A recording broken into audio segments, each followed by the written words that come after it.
Welcome to The Explainer.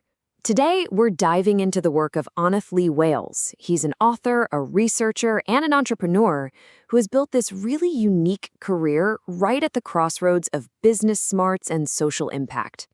So we're going to explore how one man's journey through a pretty profound loss didn't just enter with personal healing. Nope. It actually sparked a whole new way of thinking about business and social change, a model he believes can empower communities all over the world. All right, so to really get what he's all about, we've got to start with the man himself and this unique identity he's really carved out. And right away, what's just incredible is the sheer range of his work. I mean, he's not just an author or just a consultant. His expertise covers everything from business and accounting to poetry and even trauma-focused fiction. And it's all held together by this one big idea: being a social hybrid entrepreneur. So you might be wondering, what's the real driver behind all this? What's his why? Well, the answer isn't in some corporate mission statement. It's way, way more personal. His journey really began back in 2018 with the loss of his father, a moment of just profound personal tragedy. Now, this triggered a period of intense crisis, but instead of giving into it, he dove headfirst into self-education, immersing himself in sociology, psychology, philosophy, and that process, it completely transformed his vulnerability into a powerful framework for growth, which led directly to his first book. And this quote, wow, it just says it all, doesn't it?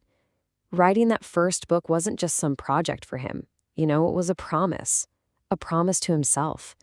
And that deep commitment to personal change, that became the bedrock for everything he did next. Okay, so you have this really powerful personal mission, but how do you actually turn that into a professional philosophy? How do you connect all those different dots? This is where he introduces this idea he calls social hybrid entrepreneurship. It's a model that just refuses to separate making a living from doing good in the world. Instead, it weaves them together, using business skills to create real, tangible, positive change. And he believes this approach is absolutely crucial today because it creates solutions that are both holistic and sustainable. This isn't just charity, and it's not some corporate social responsibility program that's tacked on at the end. The social mission is baked right into the DNA of the business, empowering communities for the long haul. This right here, this is basically his mantra. It's this call to action, this core belief that drives his entire approach. If you see a problem, if a solution you need just doesn't exist, then it's on you to create it. Not just for yourself, but for everyone. But look, a philosophy is one thing, right? How does this actually look in the real world? What are the actual tools he's creating to make this happen? His books are the perfect example of this duality in action. On one side, you've got a super practical guide like Accounting for Professionals, designed to give people the tools for business success. And on the other, a novel like Zazie, which is a deeply emotional story about trauma and healing. It's a clear commitment to serving both the professional mind and the human heart. Let's take that accounting book, for instance. It is not your typical dry textbook. No way. He breaks down this really complex, often intimidating subject into these clear, manageable steps. He starts you with the basics, uses practical examples to make things like debits and credits actually make sense, and then walks you all the way through to mastering modern software. But here's what's really important. This isn't just about his own voice, his own story.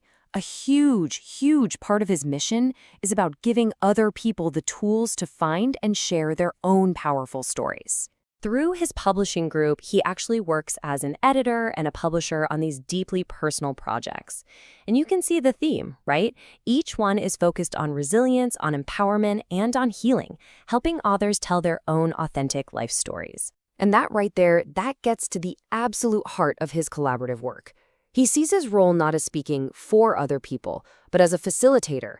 He believes real change only happens when individuals take charge of their own story, their own narrative, and his goal is simply to provide the platform to make those voices heard. So all of this brings us to the core message that Anath Wales really hopes to leave with the world. A piece of wisdom that kind of wraps up his entire philosophy. And he offers this incredibly powerful metaphor as both a warning and a challenge. It's this call to break free from the limitations we inherit, or even the ones we put on ourselves, and to dare to create a life that is truly, authentically our own. And so he leaves us with this final, really provocative thought. It's a question that flips the script back on us, suggesting that true, meaningful growth really begins the moment we take full responsibility for creating the life and the world that we need.